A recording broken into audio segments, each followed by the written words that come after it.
उत्तराखंड के हिमालय पर्वत की गोद में केदारनाथ मंदिर 12 ज्योतिर्लिंगों में सम्मिलित होने के साथ साथ 4 धामों और पंच केदार में से भी एक है।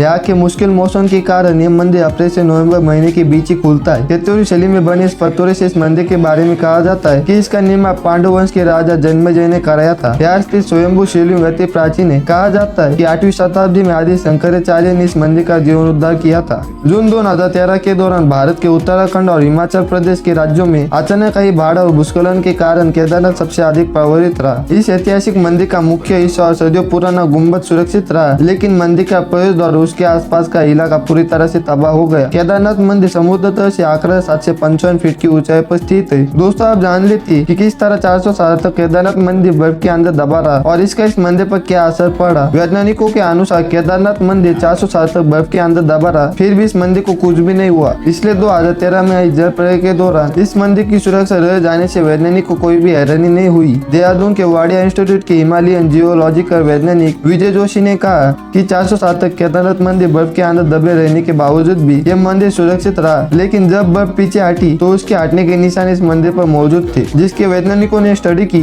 उसके आधार पर यह पता लगा कि यह मंदिर 400 साल तक बर्फ में दबा हुआ था। जोशी कहते ईस्वीसन 13वीं शताब्दी में यानी 400 साल तक एक छोटा हिमयुग आया था जिसमें हिमालय का एक बड़ा क्षेत्र बर्फ के अंदर दब गया था। पहले माना जाता था कि यह मंदिर ग्लेशियर के अंदर है, लेकिन रिसर्च से पता चला कि ये मंदिर ग्लेशियर के अंदर नहीं बल्कि बर्फ के अंदर दबा हुआ था। वैज्ञानिकों के अनुसार मंदिर की दीवारों और पत्थरों पर आज भी इसके निशान है। ये निशान ग्लेशियर के निशान से बने। ग्लेशियर हर वक्त खिसकते रहते, वो न सभी खिसकते रहते बल्कि उनके साथ उनका वजन भी होता है और साथ ही कई चट्टानें भी उनके साथ होती है, जिसके कारण उनके मार्ग में अटके हर वस्तु रगड़ खाती हुई चली जाती है। जब 400 साल तक मंदिर बर्फ में दबा रहा होगा तो सोचे मंदिर ने ग्लेशियर के बर्फ और पत्थरों की रगड़ को कितना जला होगा। वैज्ञानिकों के अनुसार मंदिर के अंदर इसके निशान दिखाई देते। बाहर की ओर की दीवारों पर पत्थर की रगड़ने के निशान दिखाई देते तो अंदर की दीवारों पर पत्थर समतल है, जैसे उनकी पॉलिश की हो। एक वक्त के अनुसार विक्रम सुखदेव 1076 से 1099 तक राज करने वाले मानवा के राजा भुज ने इस मंदिर का निर्माण किया था, लेकिन कुछ लोगों के अनुसार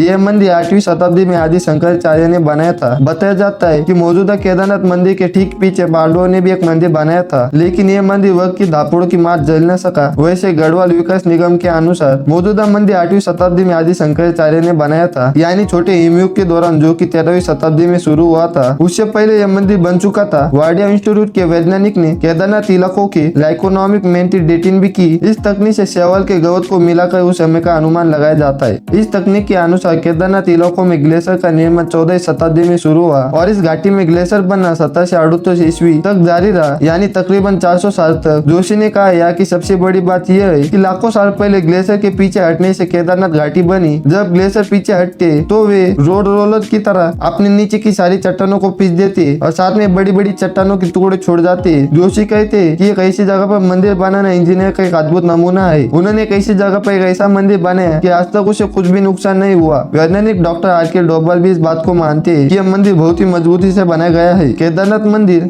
85 फीट ऊंचा, 187 फीट लंबा और 80 फीट चौड़ा है। इसकी दीवारें 12 फीट मोटी है और बेहद मजबूत पत्थरों से बनाई गई है। मंदिर को 6 फीट ऊंचे चबूतरे पर खड़ा किया है। यह भी एक हैरान करने वाली बात है कि इतने भारी भरकम पत्थर को इतनी ऊंचाई पर लाकर पत्थरस का इस मंदिर की शक्ल दी गई है। जानकारों का मानना है कि पत्थरों को एक दूसरे को जोड़ने के लिए इंटरलॉक तकनीक का इस्तेमाल किया था। इसी वजह से यह मंदिर भूकंप रोधी इमारत में तब्दील हो गया। यह मजबूती और यह तकनीक मंदिर को नदी के बीचों बीच खड़े रहने में कामयाब हुई।